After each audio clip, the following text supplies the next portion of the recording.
Welcome, everybody, to the Jesus and Jiu-Jitsu podcast. This is episode 054. My name is Isaac Tauaefa, and I'm here with Josh Straussberger.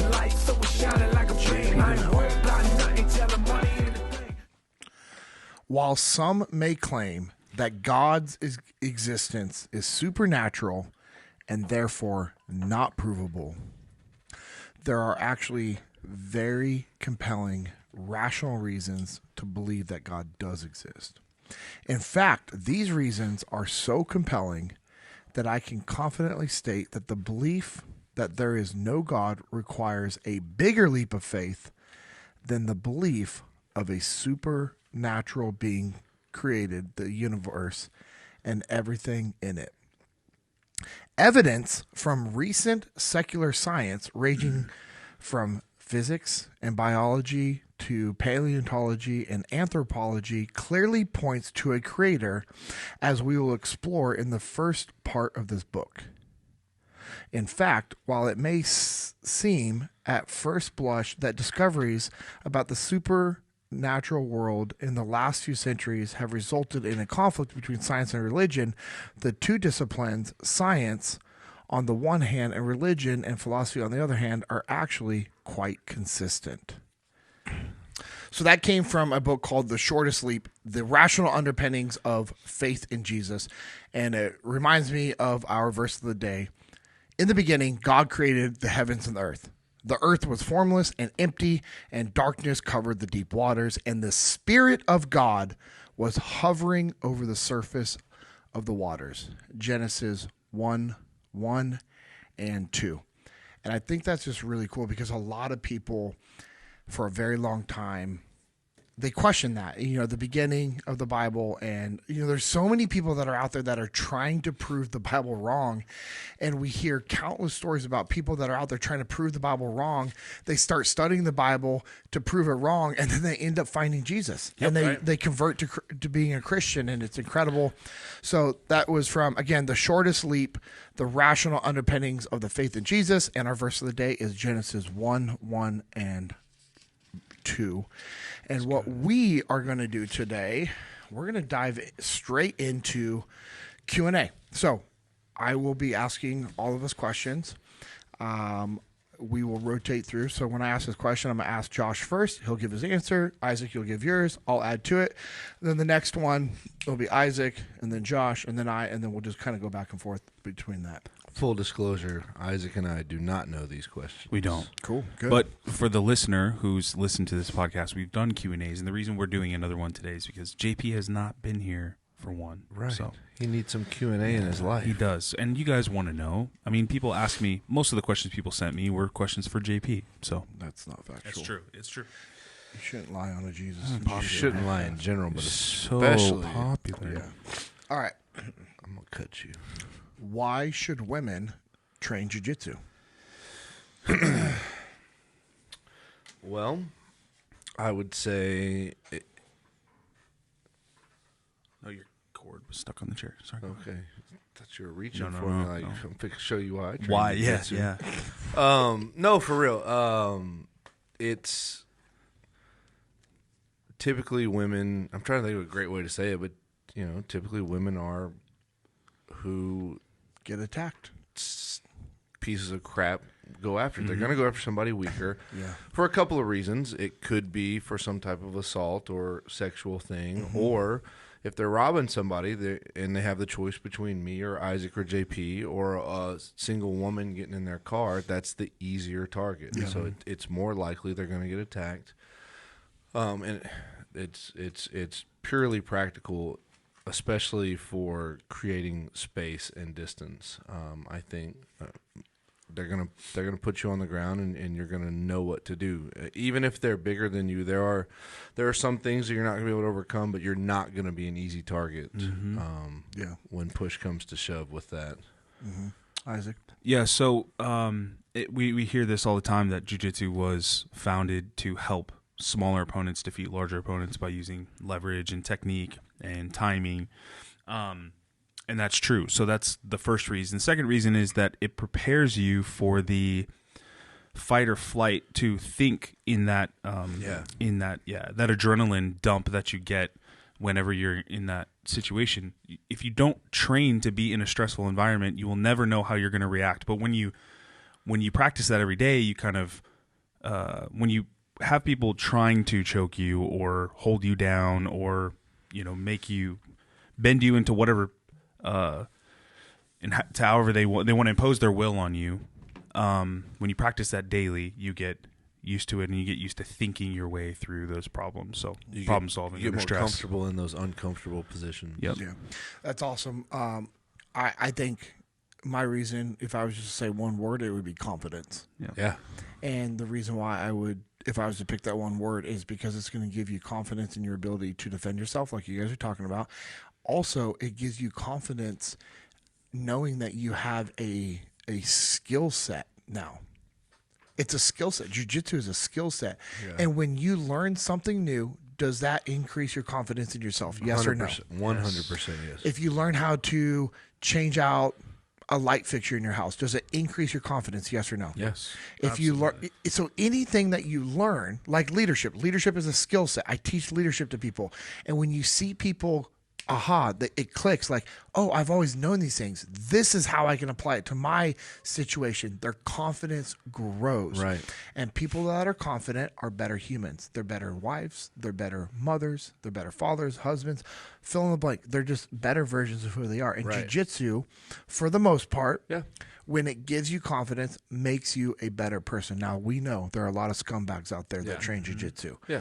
But for the most part, generally speaking, yes. For the most part, Jiu-Jitsu is going to give you confidence. And as a woman, I mean, women want confidence. There's not one woman out there that is going to tell me, like, I wouldn't want to be more confident. Yeah. And more so, prepared, more confident. Yeah, and it's going to give you the ability to defend yourself. It's a great community. Yeah. And so if you're a woman that's like, man, I don't have a lot of good friends. I need some good friends. I need good influences. Find a good jiu-jitsu gym. Because I know when we have the women's only classes or anytime like, we see women's whatever in jiu-jitsu, it's a really cool community of people. Yeah. So that's what I would say. All right, Isaac, why is it important that your kids train jiu-jitsu? I think it depends on the age, maybe for different lessons they're going to learn, like what they're actually capable of understanding. But right now, for my kids, 6 and 4, Zeke and Selah are learning how to do tough things consistently, how to suffer at something when you're not good at it and persevere until you start to get good at it. It's a really useful skill in life to persevere through sucking at something at the beginning long enough to get good at something. It's a really hard skill, or it's a thing you have to practice in order to master it. Yeah. Josh?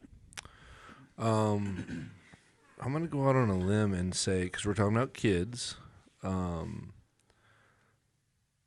It's for you. I mean, this is like, why do you think it, like, why is it important that your kids train jiu-jitsu?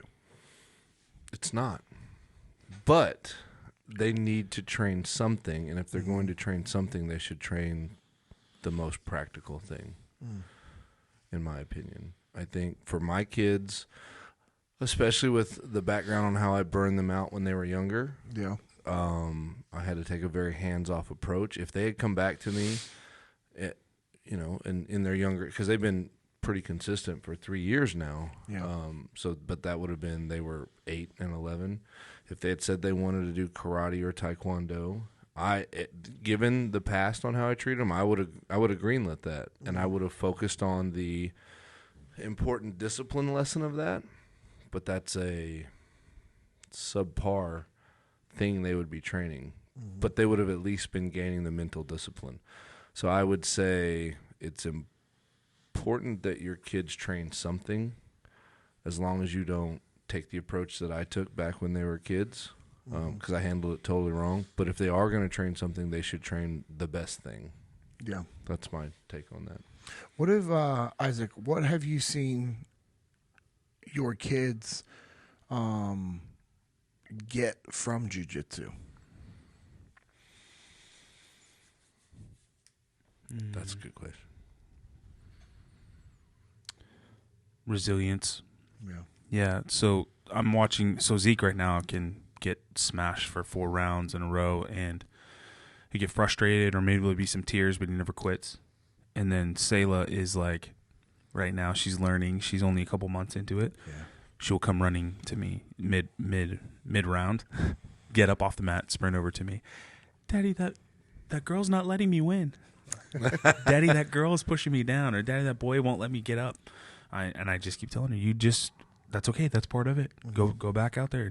And in the beginning, she just wouldn't want to go out. I had to convince her. Now I just see it's just like she'll start running towards me, and I'll just give her a look. Like, get back out there. She'll turn around and go back.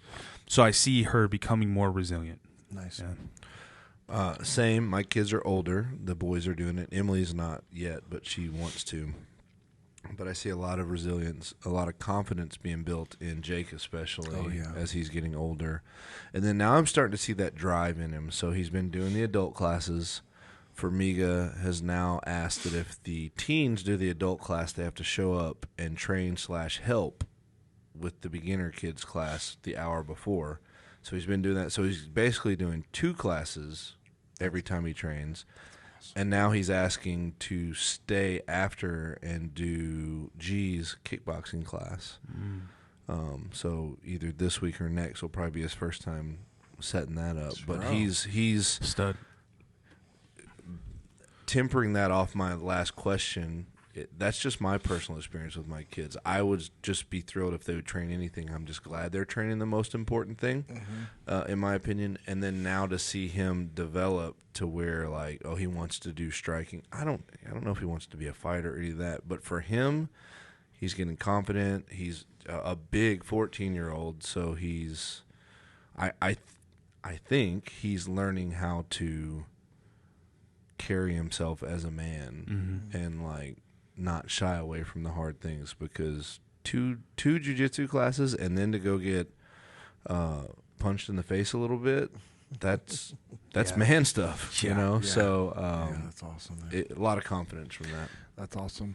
Yeah, so I would say for myself, it's important that our kids train jiu-jitsu for their confidence. You know, Aiden, obviously he's 18 now, man. He's not a kid. He's a young adult. And for the confidence that he's gotten from doing jiu-jitsu has been incredible. And then the discipline of being out there and doing the warm-ups and not joking around with your friends, not playing around, to be focused, to be listening, to be dialed in. And then also the health benefits of training and being active, and, and how it has a positive effect on the body in regards to just, I don't know what it is about jiu-jitsu, but it's just incredible about how well it just relaxes your mind and allows you to be present and in the moment, which I think helps with, I know helps with reducing stress and cortisol levels, which is going to help you get better sleep. It's going to help you with your recovery and all those things, and for the girls it's the same thing. But for us having twin daughters, or even if we only had one daughter, it'd be this way. But for us, like, our girls would train jiu-jitsu, and it would be, and we've told them, like, hey, you're going to train jiu-jitsu because it's really important that you have these skill sets to protect yourself. Yeah. And these are life skill sets that you're going to get. Outside of being able to protect yourself, there's a lot of life skill sets that come from it. Right. And so when we had that type of conversation with the girls, like, hey, like, you're going to train. Yep. Now, we also don't force them to compete. And it's like, hey, you don't have to compete. But now Cora's at a point where she wants to compete. Right. And she does her class, and then she's now doing the adult class as well, so that she can get that extra time on the mats. Yeah, she was in the last one when me and you were there, and Jake was there. Yeah, I mean, she just absolutely loves it, and she's been super, super consistent with her training, wanting to go now to Mondays and Wednesday classes also. So doing the Monday class, and then the Thursday class, and then the Thursday adult class, and then, so she's just all about it. Bro. Yeah. So it's I don't want to wish away Zeke's young age. Like, I'm not like one of those, like, I wish he would just grow up already. I love his age right now. But I'm excited for the day when he can join me in an adult class. How your kids are joining you all. That's so quick. Awesome. So sick. It's going to happen really quick. And so, and then what have they gotten out of it? All those things, as in regards to why I say it's important. I mean, you talk about resilience. Our girls did it was a women. I'm not going to say the group because I don't want it to come off bad on this group. But at the time, it wasn't properly run, and there wasn't a lot of girls, and so our girls got partnered. They were 7, and they had matches against 11 and 12-year-olds, and that were also a lot heavier than them, and they got just their butts beat, man. I saw those videos. It's almost heartbreaking. Yeah, it is, and both of them after their first match, obviously they're in tears. I mean, they got beat down bad. That's a huge age gap. Yeah, and size. Zeke's almost that age. So I can imagine going against 11 or 12-year-old. Yeah. It's like Jared beating on Zeke. Yeah, no. Yeah, could you imagine? No. And then so as a dad, you're sitting there watching that happen to your daughter. No way. Now the boy, you're kind of like, I mean, it sucks, but you're kind of like, yeah, get some, you'll be okay. But your daughters, man, I was just like, and then when they come off the mat and they're just in tears, and you're like, and then sitting there and talking to they're like, I don't want to do this anymore. And you're like, hey, you have one more match. Mm-hmm. You have to. You're not injured. You can go do one more. And then for both of them to be like, okay, Daddy. Yeah. Sweet. Yeah. And then they went out there, literally walking out there crying and then slapping and bumping fists while they're still crying. Yep. And then getting down their match and then still fiercely trying to shoot in. Yeah. And then just getting smashed again. Yep. Yeah. And you're just like, and then after that, they're like, I don't want to compete ever again. And Understand. we're like, okay, understandable. Yeah. And then shortly after that, they didn't want to do jiu-jitsu anymore. And so we're like, well, you got to do something. Right. And so they were each doing different things. And then when we switched to double five, they, were seeing me train, and they were going up there a lot with Amanda when I was training. And they had met Formiga's kids and knew that they trained. And then the other kids that would be up there while adults are training, and they're like, hey, we want to start training again. And I'm like, okay, cool. Yeah. And then now they're at the point where, hey, we want to compete. We want to do a lot of this stuff. So it's pretty rad. Okay, so now we have back to Mr. Josh. Why is it important that you go to church with your kids? For me, it's important because as their male influence and the head of the family, they're watching everything I do. And it's important to set that example and that precedence for them on what we do. Now, I've said before, there was a little while there in my life where I was going for them, but I wasn't going for me, and that is not the ideal way to go. But it's still better than not going. Yep. It's 100%. It's good for they are watching everything you do. So the things that you do, it's pouring into them, whether you think you're teaching them or not. You're teaching them habits by what you do, just them watching. So I like that a lot, man. That's good. Isaac? Yeah. You gotta say something different. You can't say my answer. Well, I think I guess it's kind of a sidestep, but related. If you, whatever I prioritize, they will see. They're gonna get their list of priorities in their life from what I prioritize as their dad. So if, in a small way, if we say, hey, no, don't, we're not eating yet, we're gonna pray first. And I set that precedent every single time, and we pray before every meal. It starts to become God is honored first before we are, before we indulge in food, we pray and thank God for his goodness and for his, provision. In the same way, it's we're going to church because more than comfort, more than whatever, a day off, we need to be there in the house of the Lord. So, yeah, they are getting their list of priorities from me as their dad. It's cool, too, as they get older, and I know your kids do the same. So now there's legit sometimes where I'm like, man, we could just have some family time tonight. But they're so busy doing jobs that they have chosen to do in the church that it's I may have that thought, and I'm like, well, Jake has to do this. Emily's got this special thing for her children's group, and it's well, we're going. Not that I'm saying you should skip church, but you know what I mean. A busy week where you, the last two have been traveling. Especially, it's not that you're skipping church. You've already gone Sunday morning. Right. You're talking about when you're going back to church to serve Sunday and night do stuff. or something. Yeah, and then sometimes it's you're just we've been here all day. Right. Yeah, you're right. You're right. But they're so dialed in that they're like, cool, we have jobs to do. Yeah. And it's jobs they've chosen. It's not like I don't That's make cool. them do any of that. So that's kind of cool to see as they get older. Yeah, it's been awesome. For me, I'm going to align with both of you guys on the example part, is just setting the example of how important it is to go to church and to want to be there, and to showing them that we love going to church. And for us, it's a way to have a connection with God that's just deeper than others, because you're in the house of the Lord and you're surrounded by other people that are pursuing the same thing. Right. There tends to be a stronger connection for me that way. Yeah. And also, it's for me, I wrote down spiritual connection with the kids. Going to church with our kids has increased our spiritual connection with them, because we'll talk about church and we'll talk about the series. And the way Milestone does it is, what the adults are learning, the kids are learning a kid's version of that, so that you can have conversations, follow along, cool. and you're all connected. So it's been really cool awesome. to be able to do that. So the spiritual connection with them has been awesome, which I absolutely love. For sure.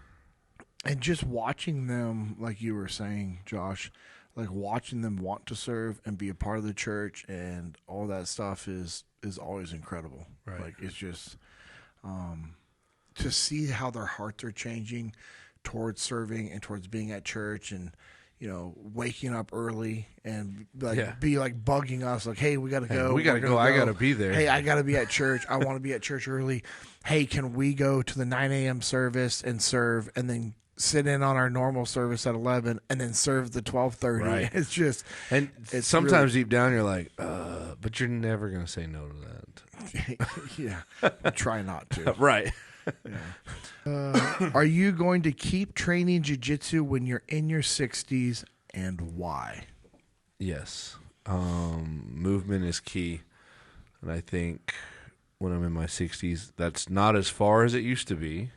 I mean, it's still far, but it's not as far as it used to be. It's like 4 or 5 years away for you. Not on how we feel, Isaac. Right. Leave the two old guys alone. I won't ever stop training jiu-jitsu.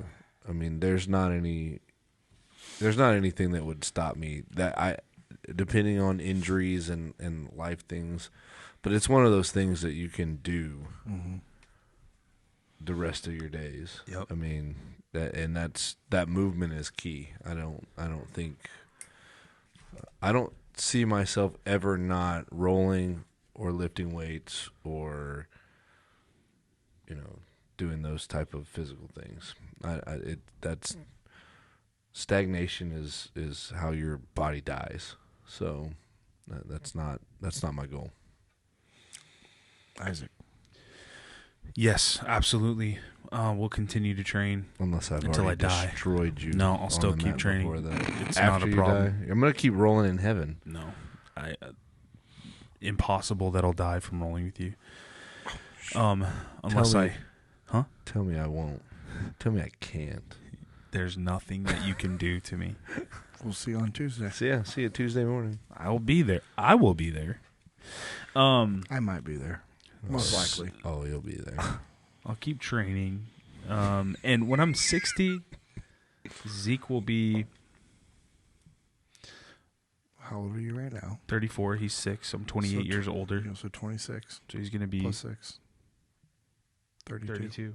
Yeah, he's going to be about my age right now Yeah. when I'm 60. And he will be a black belt by then, God willing. Seriously. Yeah. Oh, Our kids have Probably have started a so little young. son that trains. Yeah. he'll be a black belt when he's 18 or 19. He's gonna be a black No, I belt know. before I'm a black belt. Yeah. I'm like saying, obviously, I'm not factually. going to quit or anything like that. He's going to persevere. But then by that point, he'll have his own kids. So, Yeah. Which is incredible. yeah. So That's then I awesome. absolutely will be training. 'Cause Exactly. Grandpa's training. Rolling with your grandkids. What Dude. going back to the church thing. What an influence that is. Like, I know. sorry, that was No, your you're turn.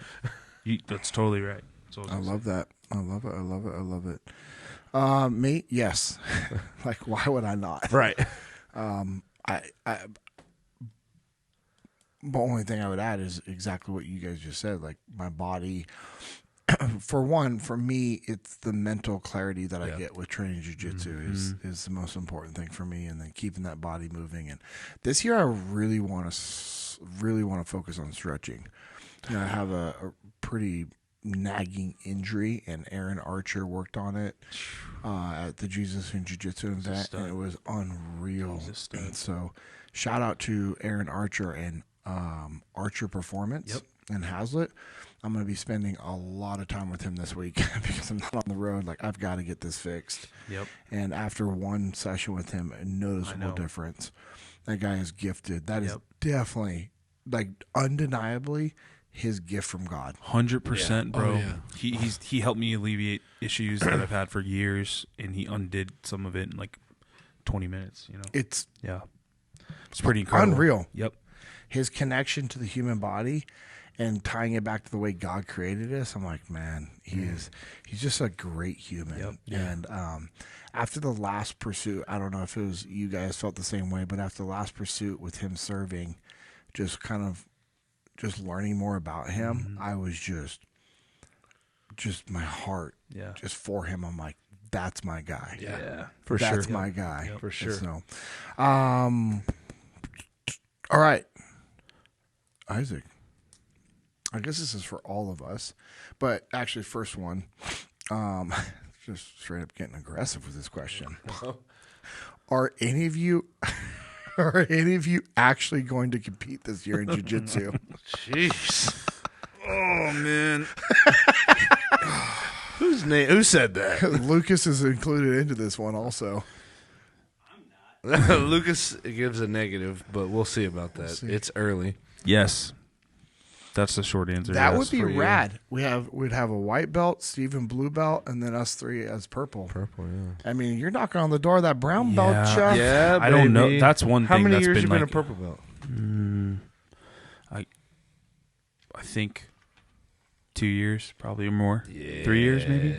I can't remember. I actually can't remember. 20, Probably I think close to before 3. COVID. You were a blue belt when I met you. Or no, No, you were a blue belt when I met you. That was after COVID. blue belt. Yeah, that's right. That's right. Yes, Yeah, blue and belt. I got You're my a purple like belt now. a little bit after that. Yeah. Yeah. So When 3 was that? years? About Yeah. 3 years? Yep, 3 years. So, Isaac, Yeah. are you going to compete this year? Yes, short answer, yes. Don't know which tournament. Don't know when my body will be feeling good enough to do it, or Will the body ever Money. feel good enough to compete? no. Well, me, actually, no. that's not fair for me to say because you said when the body feels good enough. You didn't say 100%. You said Yeah, good, good enough. So enough, for you, what does good enough mean for Isaac Tauaefa, It the means Samoans? like not feeling like my ligaments are still torn in my right knee. That's a good thing. But it's been like 9 Tired of hearing months. about your knee. No, my Tired good. of This is hearing my about good your knee. I have a. Heel hook in the gi. Tired of hearing about your knee. I know you don't care about my knees. You show that to me every time we roll. But my right knee, it feels. I tore my MCL and have done that plenty of times on both knees. But this time it still feels like it's torn, and it's been like way longer than it's supposed to be for an MCL. So there's something else going on. Anyway, that's not what's been keeping me from competing. What's been keeping me from competing is not feeling like I want to dedicate the money or the time to compete. So I just haven't been in the season where it's like, yeah, I want to sign up and pay money to go compete and spend an entire Saturday doing that. In this season of my life, it was like different focus. So once that's starting to shift, things hopefully will kind of chill out this year. And the door will open for me to compete. So I'm going to make it happen at least once this year, but it might be at a different belt. I don't know. We'll see. My answer is also yes. Let's go. Last year on my birthday, we hung out at Jiu-Jitsu World League, and we took the boys. We went and watched Zeke. Yeah. Was that it? Was Yeah, that was long it. ago? Yes. It was his first tournament. Yeah, it's Yep. first one. And the boys, Jake and Jarrett, both said they would like to at some point this year. So kind of similar. I was like, well, if they're going to, I'm going to.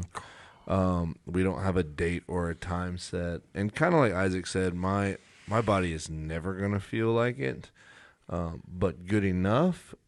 For me, I haven't trained consistently enough to feel like I would be honoring to double five to go out there and put my name on it. Yeah. I agree. And so the goal this year is there's going to be travel involved throughout the year, but to find a stretch of that real consistent training to where I can feel good enough to be competition ready, and then when the boys want to. But this year, yes, at least one. Good. JP, you don't feel any pressure from us. I would like to. Yeah. I actually would really like to. Let's go. So, well, that ties into this next part of the question. Any chance all 5 of you competing at the same tournament? I say that's a big chance. Lucas is the only one that said no, but we'll demean him and force him into it. We're signing you up. He trains with us at double five now. I was going to say, right now, Lucas and Steven are, because Steven is back. I've seen pictures. Yeah. You've rolled with him. Yeah. He You got has, to enjoy the JP gift wrapped also? yeah. After all this smack. All the talk. smack, and then it's a thing. I'm telling you, Formiga, it just made me feel so good when he was like, no, it's different. Because other Not people pressure. put me in the gift wrap, and I'm like, okay. Isaac Whatever. was nice to me last week when we rolled on Thursday because the Origin team was there filming. They were shadowing me all last week. Isaac was a good friend. Well, Yeah. he played smart and wouldn't let me get any grips. I was Actually, in it's fear for my life. It was like impossible. panic breaks. Yeah. Dude. Why do you think I just go to the Straight to the heel. If I knew how to do He that, I admitted would it. too. But JP was like smart, not letting me get any grips, which is hard. You can't do any sweeps, you can't set up any submissions if you can't get good grips. So No, he was playing smart. The Origin crew was there, so He's hard to we sweep were with both grips. like being chill and neither of us. Yeah, wants but to- usually other people, when the cameras turn on, They're like, freaking. oh, yeah, I'm going to get this. no, you're right. Which I didn't. I wanna be don't that blame buddy. them. Yeah. I don't care. Get that. Like, come smoke. You better me. come heavy. And but Yeah, that's like your so, attitude is always that. I'm like, okay, Bring it, sure. Cowabunga it is. ain't Cowabunga. Hey, you ain't the first person to whoop me. You ain't gonna be the last. Seriously, that's my whole take with jiu-jitsu in general. I love it, dude. I'm okay with that. Yeah. Okay. So I don't know which tournament I'll do. I would like to do. Now, I actually also had a conversation with Formiga about that because by the end of the year, I think I'll be ready for my brown belt. Like at least I'll be knocking on the door. I don't know if I'll be ready for it. I think so. But I'll be knocking on the door if I can get a few tournaments under my belt. I think so. And see how I do with that. Then So, you can line up in front of me finally. no. It wouldn't I make sense for guarantee us to you, not. I guarantee you, I do not get my brown belt before you. You want to bet money? Maybe. What kind of? How much? What kind of? How much? Don't bet him. Don't bet him. No, how much? He means what he says. I know. We'll talk about this. No, later. no, no. We're gonna handle it right now. How much? $20. There we go. Okay. $20. How about a half face blade? No, absolutely. I'm up in the not. stakes, Absolutely baby. not. You're not getting. I'm trying to get you one. I got one. It's I'll give you 10-1 odds. Come on. For so- me, if you're listening, So what? No. So what number do you want? I'm giving you 10-1 odds.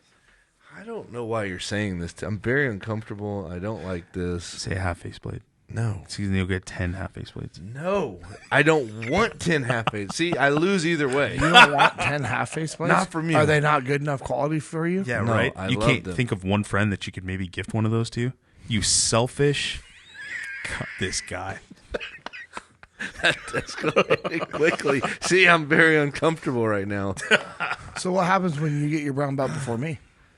I give you $20. And No, I'm just saying. You give me $20 when we get our brown belts together. Because you know how Formiga does his promotions. right. So But you've been training more than me. who's been a pro belt longer? That doesn't matter. Well, we used to be on. I'm gonna go over here. Just curious. So I'm just wondering if you used to have something on your belt before you showed up to double five. on your purple belt. I should have shown up to double five with a blue belt, and you're the only person that would have known. I wouldn't have said anything. You would have held it over me till right now. I took my stripe off my white belt whenever I came to my first passive forming. Smart move. Very smart move. I pulled it out of the closet and went, nope. Very smart move. Yeah. Okay, cool. So we're all competing. Josh is getting his brown belt this year. Isaac's getting his brown belt this year. My goal is 2025 brown belt. Let's go. No. I hate everything he just said. No. Hate it. Okay. He's not prophesying that over me.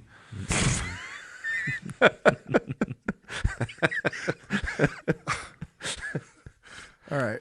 Isaac. Or no, this is for Josh first. Okay.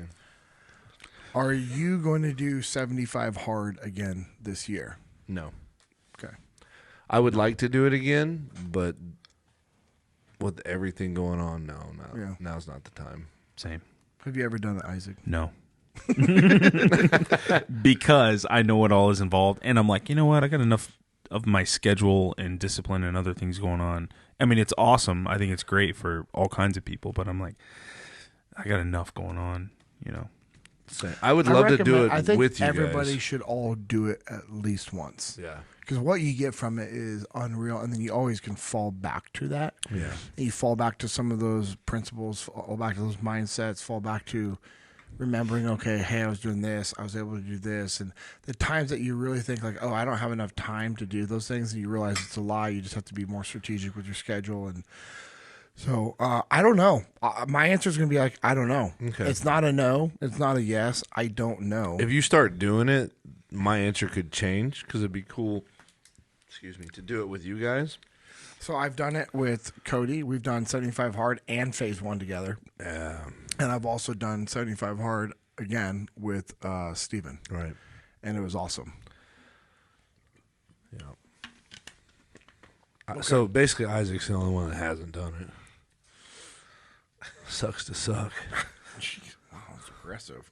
All right, so this He's one, trying to get my half face blade from this me. one, this one ties into that because part of 75 hard is picking a diet and sticking to it. Like not just, oh, it fits within my Right. macros. I can have, this pizza, but then eat offset it. No, which is fine. There are people that do the macro-based diets, and as long as it's planned, you can have stuff like that once in a while. For daily life, that's fine. Which But I think is great. But for this program, the point I is... love how he took that out of there. the point is because, yes, while that is a great method, and actually for longevity, it's awesome. Because that's what I know Jonathan Montgomery and his wife do with First in. nutrition.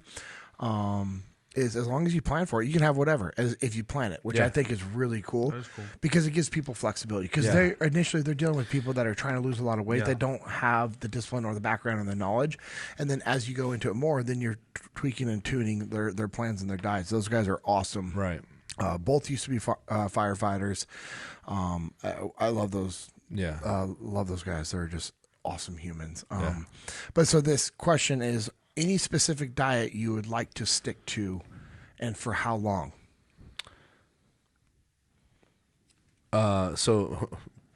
Wait, no, this is Isaac first now. Yeah, So we're going to have the same answer. Yeah, we we're- actually talked about this. Oh, that's cool. Must be nice.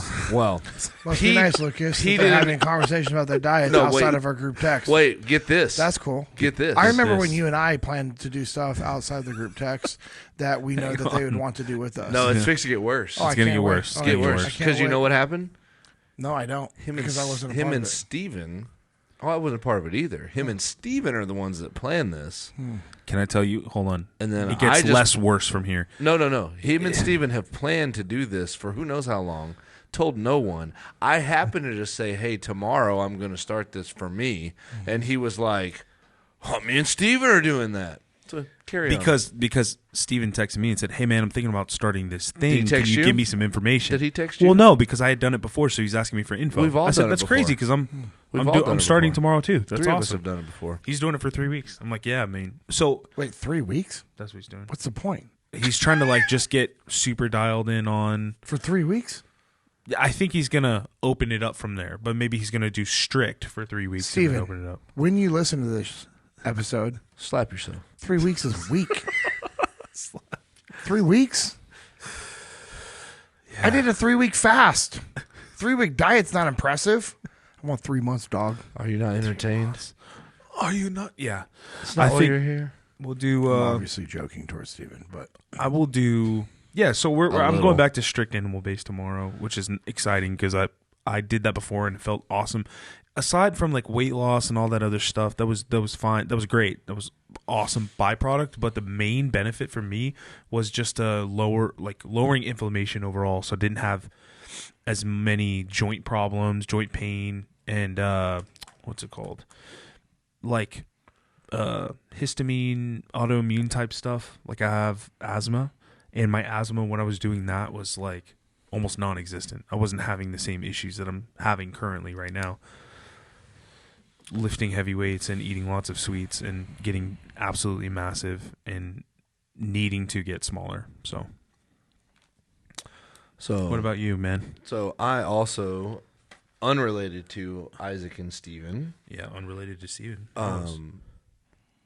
Unrelated to Isaac and Steven, who did not include me in anything. So, cool. I'm also had planned to go back animal based, but I'm not going strict. My main thing is it will be animal based, but I'm going to have rice with every meal.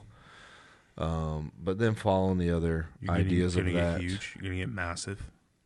No, I don't think Freaking so. Jacked. Because I've done well since Christmas. I was on a lifting program that Justin wrote for me that I've stuck to. Getting jacked. Looking at like pictures from that FTX, and even Justin was like, "Man, you look good," because I look so like bloated and puffy and red back in December. Like I've already made some strides, but I haven't fully dialed my diet in. But I'm not feeling like I want to jump in strict. So my main thing is I want to do animal based like I did before, but still with my rice with both meals. Yep. And then I've been complacent and I've let sodas creep back in. Sodies.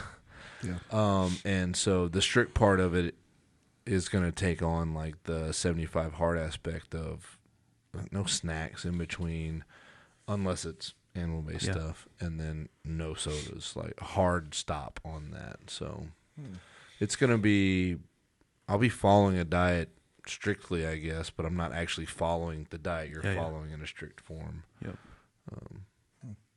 And then no sodas. I like it. No sodies. No sodies. Yeah, I haven't had any thought to it because I haven't talked to any of my friends about it, so I just... was just kind of doing what I was going to do. Good thing you're all. All right, so, Josh, how did you meet your spouse? We met at work. Okay. So I Steamy office romance. The Office is our favorite TV show. I worked in the warehouse. She worked in the office. Ooh. It was a Roy Pam thing. It was a Roy Pam thing, dude. Except they didn't work out. No. Well, because Roy's not you, bro. Roy turned out to be. He got it all together. I know. No, we met. We worked at a dental supply company in Memphis, Tennessee. My aunt got me that job. I had just come out of a relationship and a lot of bad stuff. The relationship wasn't bad stuff. That relationship ended because of my bad stuff. And it was it's a coincidence, I'm sure, but it was about the time I started going back to church. I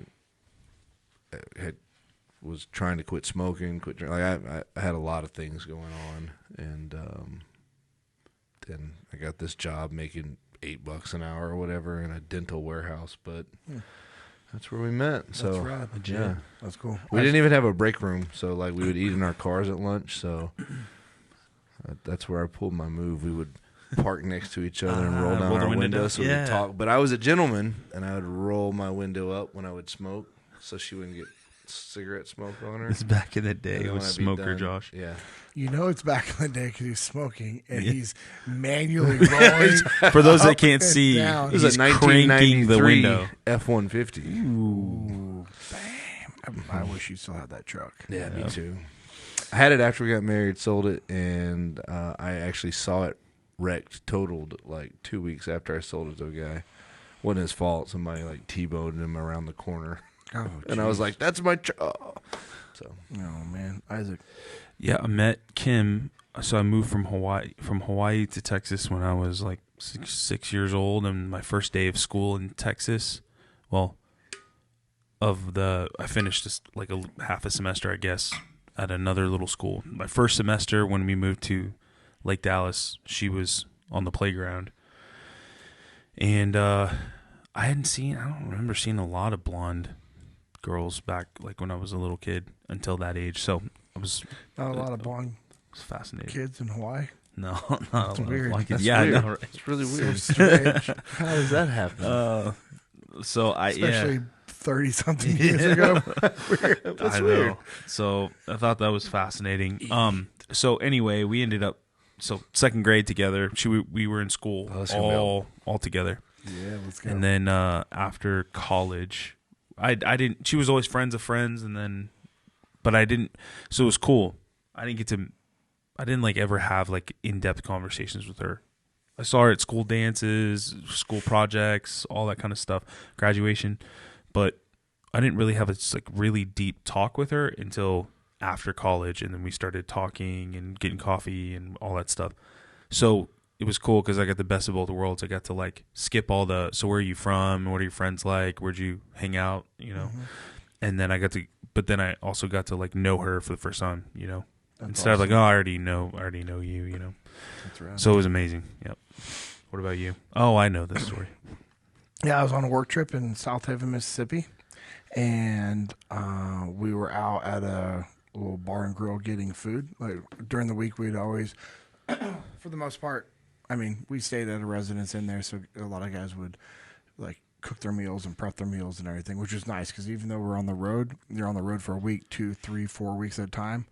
We're usually always at a residence, and so we could prep the meals and still stay consistent with your diet and everything. Right. And then you just completely throw it out the window and counter it by all the alcohol we drink at night. But at least we had that offset. So we're out at a place called Big Leagues, and she was managing and helping bartend that night. And I remember seeing her and going, "Good Lord, that chick is gorgeous!" Like, and I had said that actually to my buddies, and my buddies like Carlos. He's like, "Dude, say something to her." I'm like, "I am not gonna be that guy." I'm like, how often she probably gets hit on working here, and so we had another buddy that was with us, George, and so we were just standing there. George, I know George, right? George Silva. Yes. Yeah. So George Silva, Carlos Mendez, and. Anyway, so she's walking by, and I kind of move to get away from her. So I step close to the bar, and right as she gets really close, George and Carlos push me out right in front of her, and then we're just like face to face. And I remember like just being like nose to nose, like looking in her eyes, and I'm like, huh. Like it was just like felt this like electricity like type of connection, and I was like, good Lord, man. I was like, "Oh, sorry, man. Move out of the way." Let her go on. And so we're just having fun that night, and we do. Me and my buddies used to do this little thing. I used to do this literally to get girls' attention, and just to have fun. Just because we always like to have fun on the road. Like, we're not trying to go out and get in fights. Now, did we get in fights? Yeah, we're a bunch of Navy SEALs, and people would literally pick fights with us in almost every city you're on the road. And plus, alcohol's involved, and you're an idiot when you drink. But we're never going out looking to start those fights. Right.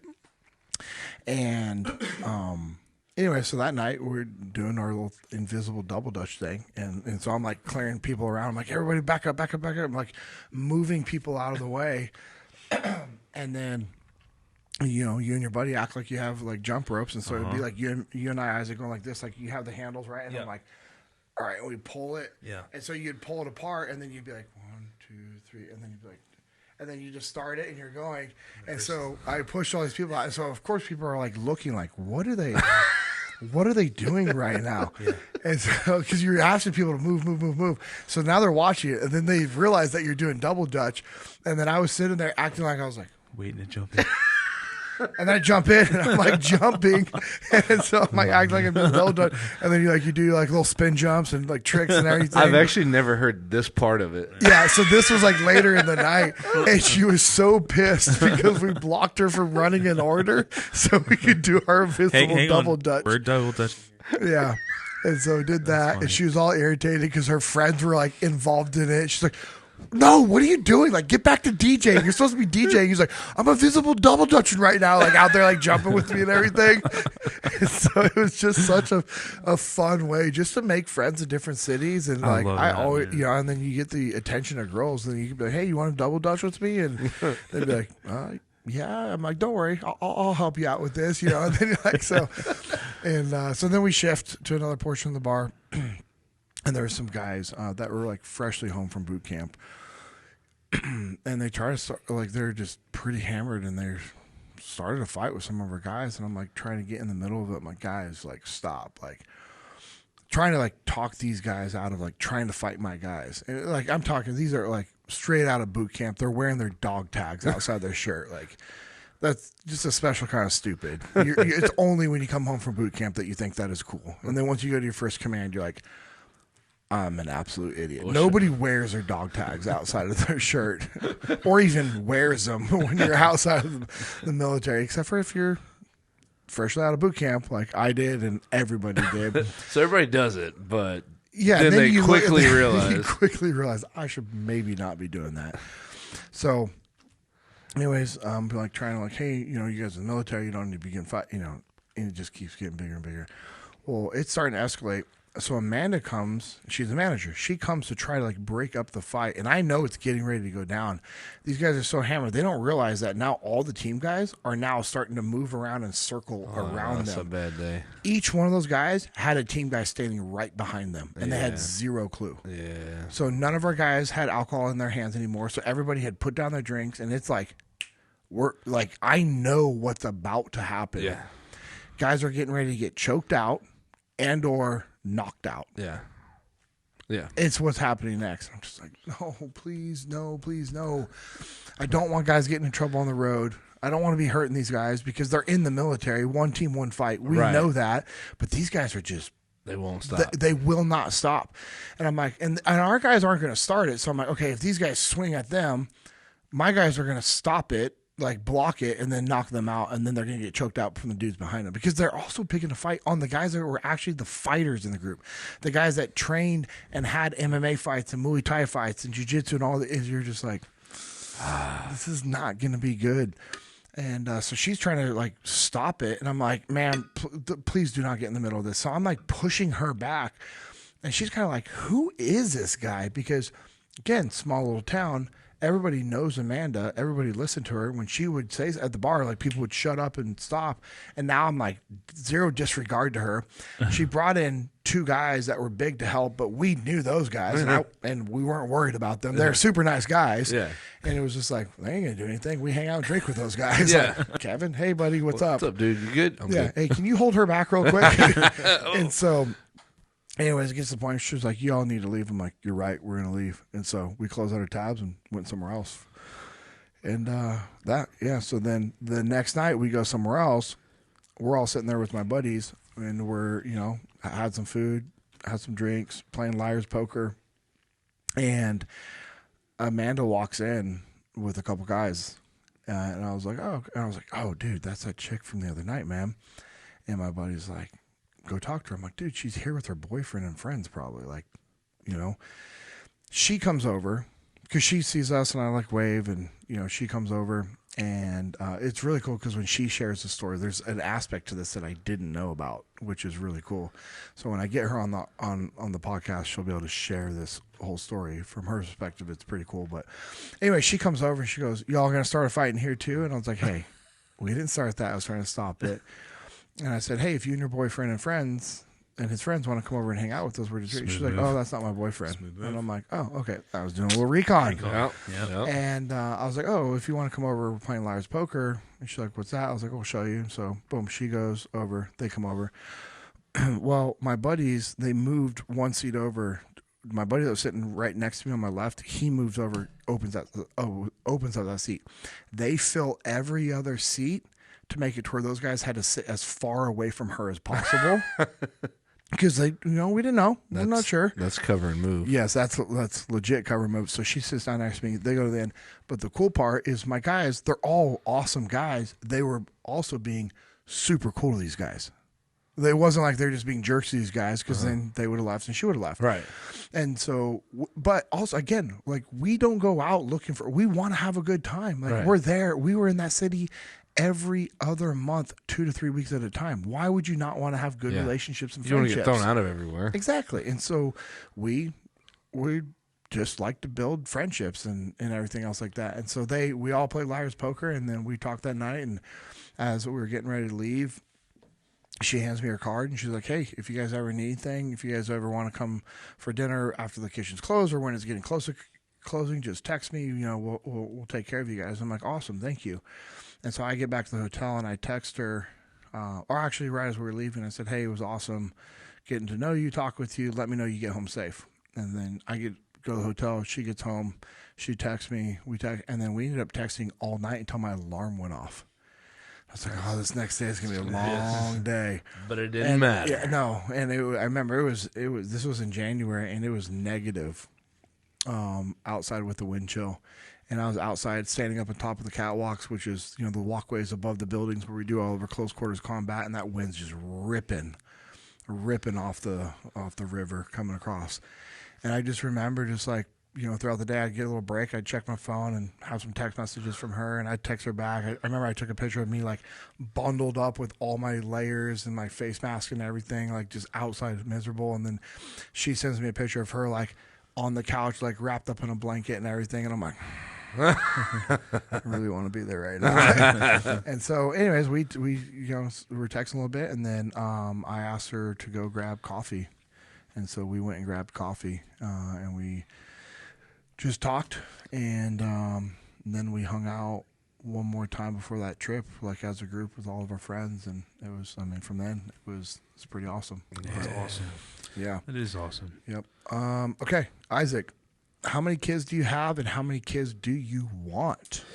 Well, I have 3 kids. We wanted 4. Kim had severe preeclampsia with Ezekiel and with Safina, my youngest. So Selah, my middle daughter, was born full term, no problem. Totally healthy and full size. Zeke was 6 weeks early, and he was 4 pounds 4 ounces or 6 ounces, something like that. Wow. And then Safina was 2.5 months early. Mm-hmm. She was in the NICU for 2 months. Yeah, I remember that. And so she was 3 pounds 3 ounces. And then she lost some weight the first week, and then she was 2 pounds 15 ounces in the NICU for 2 solid months. So, but for Kim, it was really bad because she almost had kidney failure, and her blood pressure was like insanely high.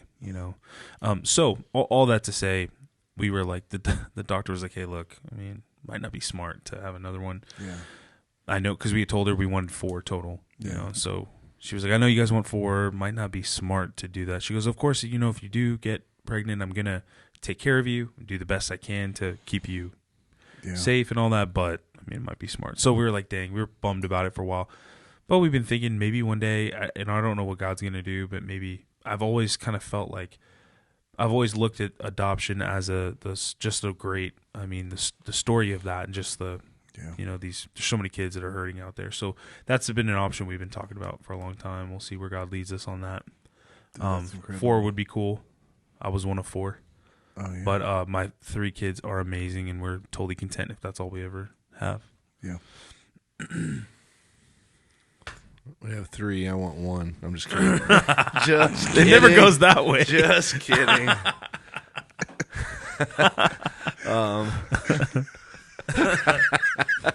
It never goes. Oh my gosh, that's funny. Which one do you want? Which one? Depends on the day. No, we have 3.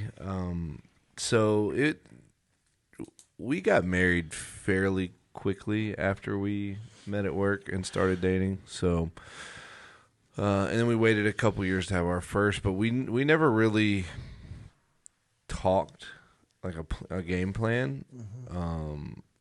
Loosely around the time when we decided to have our first one, she was like, well, how many kids do you want? And I was like, I don't know, none. Like, I wasn't against kids. I literally had never thought about it in, like,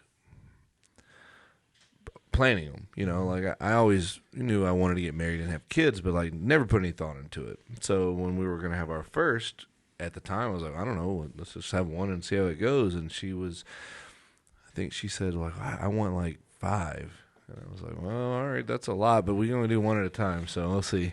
So we had one. Actually. I know. Actually. But again, like I said, I didn't put a lot of thought into it. So we had Jake, and that was 2009. And he was, like, if you had asked me back then, I would be like, man, I've got this parent stuff figured out. He was literally the easiest baby.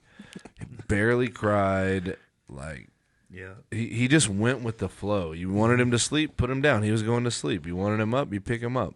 You change his diaper, like, he didn't care. He was super smooth, and I was like, man, yeah, 2 wouldn't be bad. So obviously she's the one doing all the work, having the baby. So her number went from 5 to, like, I don't know, 3 or 4. That was a lot. Which we didn't have any complications really, but still, it's a lot. You don't know what you don't know. Yeah. So they're 2.5 years different. Yeah, 2.5 years different. So then we had Jarrett, and we brought him home, and he was the polar opposite baby of Jake, to the point that my number went back to 1, and her number went to this is it. This is definitely it. Her number had gone from 5 to 2. He was just colicky, just Yeah. Yeah. That's hard. It's just hard. It's just you don't know. You don't know how their temperament. Which is why there's a 4-year age gap between him and our third. Yeah. Because we joke, we're like, we forgot. But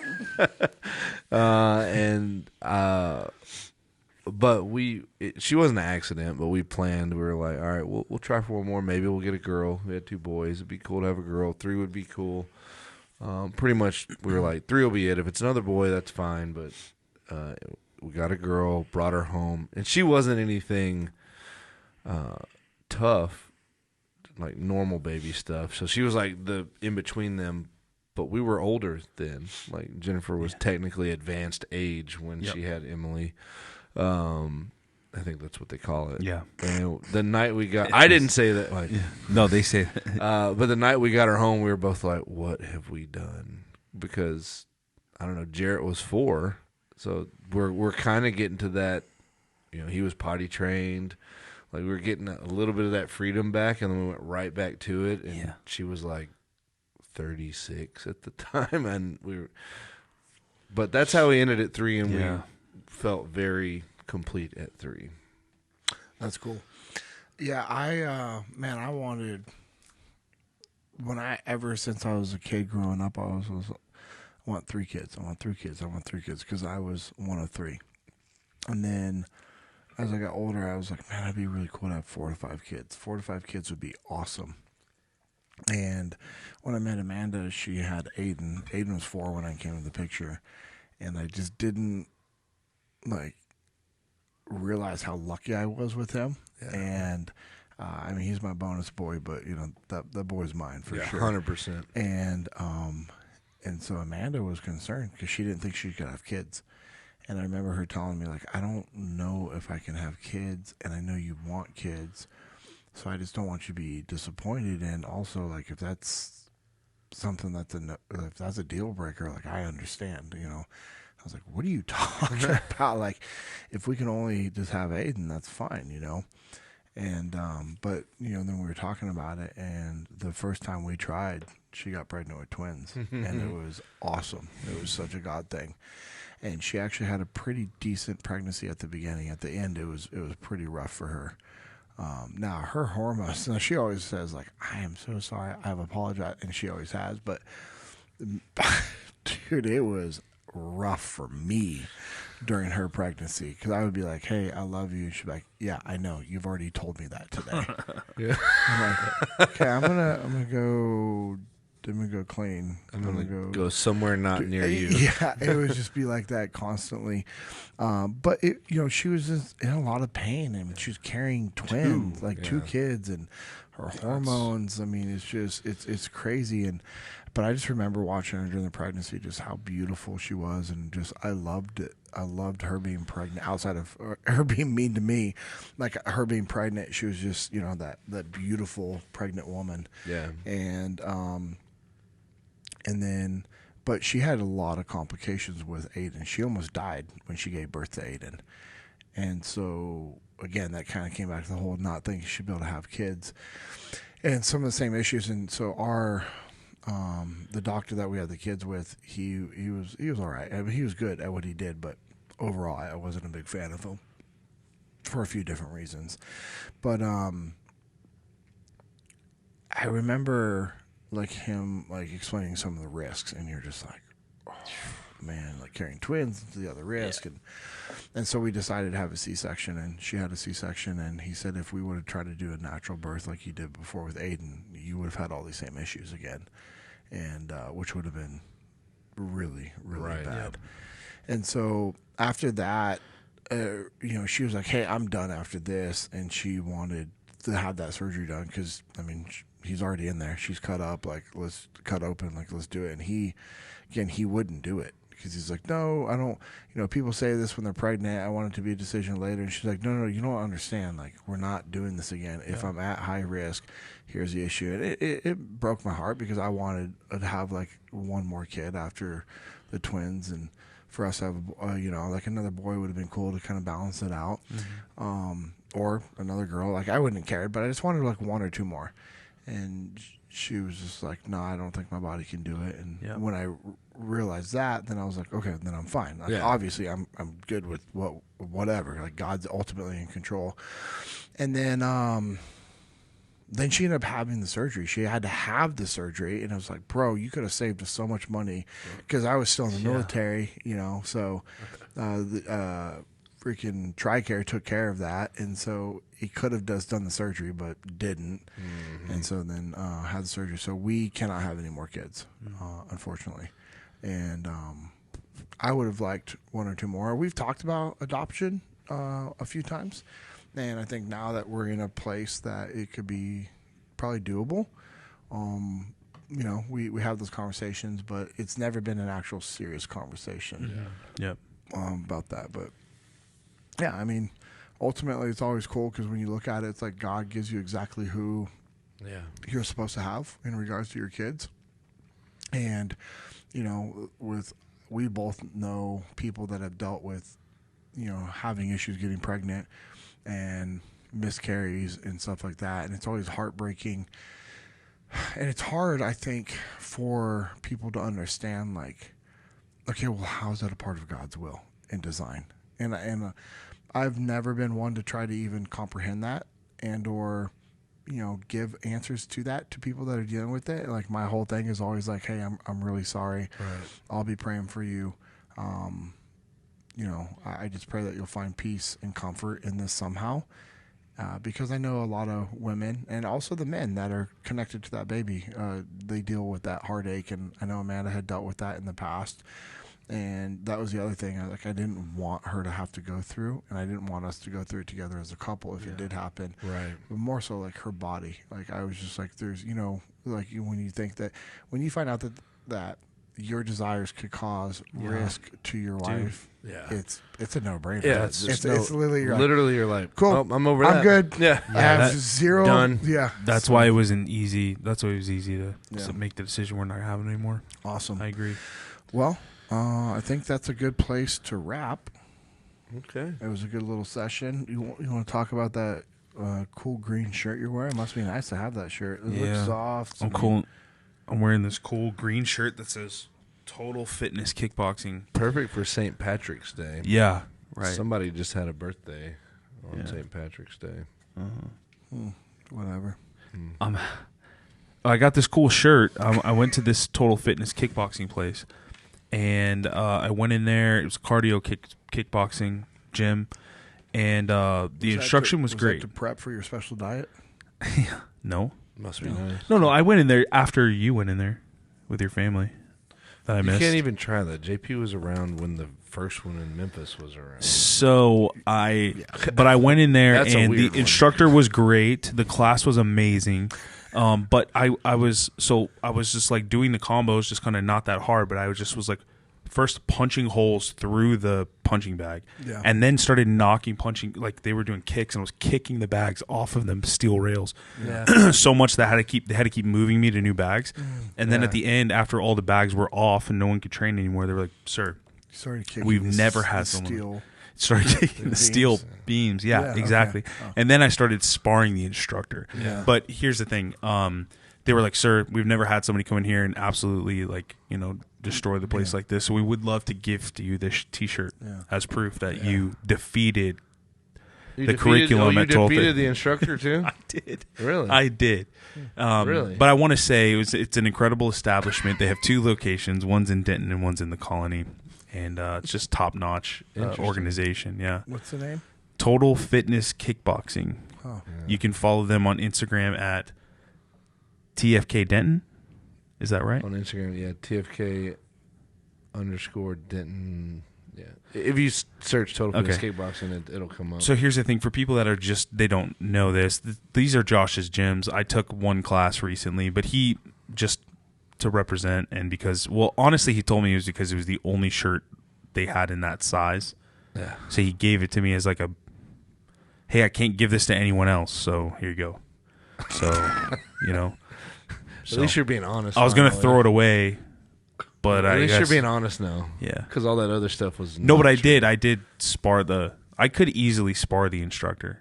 I actually would love to knock the instructor unconscious. Okay. It was Josh. We can do that. So. I was like, I really hope this wasn't. No, it wasn't one of like Robin's classes. Robin. Yeah, it was Josh. That's real aggressive. I was like, man, Dave is going to stab you. Yeah, no. I would never do that to our friend Robin. I would absolutely do it to Straussberger. Side note, Robin is going to be teaching that type of class at Formiga's new gym. Yep.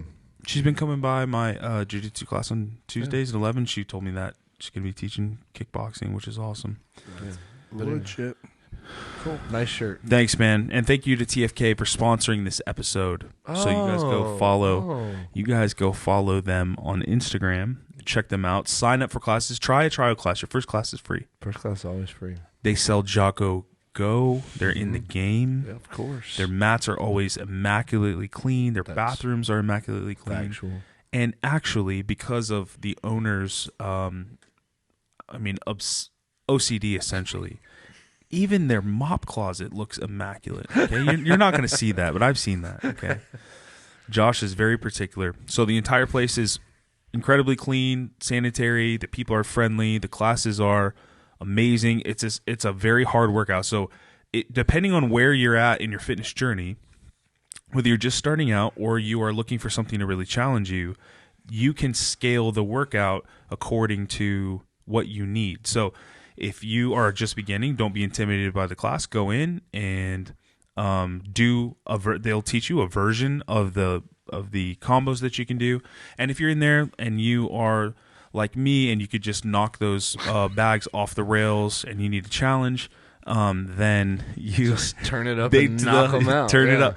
They will help you do a version of it that will absolutely smoke you if that's what you want. So anyway, all body types, all levels of fitness, all different needs of fitness. So JP brought his family. Yeah. You just brought yourself. Actually, Blake brought you. Blake did bring me. Blake's come more than once. Yeah. I'll be back there soon. Yeah. I'll be back there soon. I'll bring my wife with me. Okay. She'd actually enjoy that, I think. I think so. Yeah. But watch out. She'll roundhouse you. Roger. Let's go. Josh, you want to close it out in prayer? Yeah. Heavenly Father, we thank you for this day. Thank you for this time we get just to cut up together and,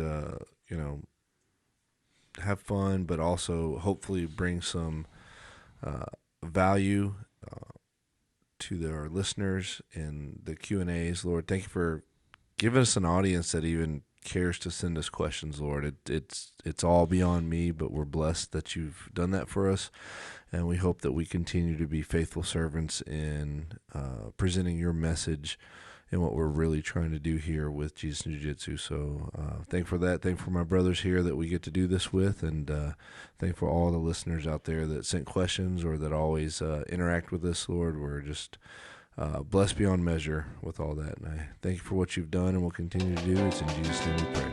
Amen. We love you guys. Thank you so much for listening to another episode of the podcast. This has been the Jesus and Jiu-Jitsu podcast, episode 054. Go train.